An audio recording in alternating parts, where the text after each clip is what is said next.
Македонци, украинци и молдавци се меѓу најбројните странски државјани кои докажувале бугарско потекло за 5000 евра кај нашиот источен сосед. Специјалното обвинителство деновиве ја истражува бугарската државна агенција за бугарите во странство поради сомнеж за корупција. Уапсени се над 20 луѓе и ќе биде покренато обвинение против некој од приведените.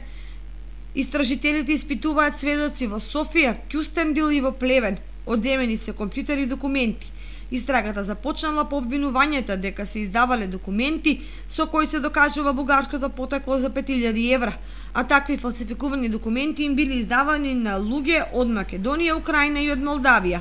Со тие документи потоа можеле да извадат бугарски пасош. Униформирани полицајци обезбедувале една куќа во Кюстендилското село Драговиштица, а се истражува и една сметководствена куќа во градот Кюстендил. Уапсено е дел од раководството, вклучувајќи го и председателот и главниот секретар на државната агенција за бугарите во странство. Станува збор за организирана криминална група која се занимавала со документи, измами и мито.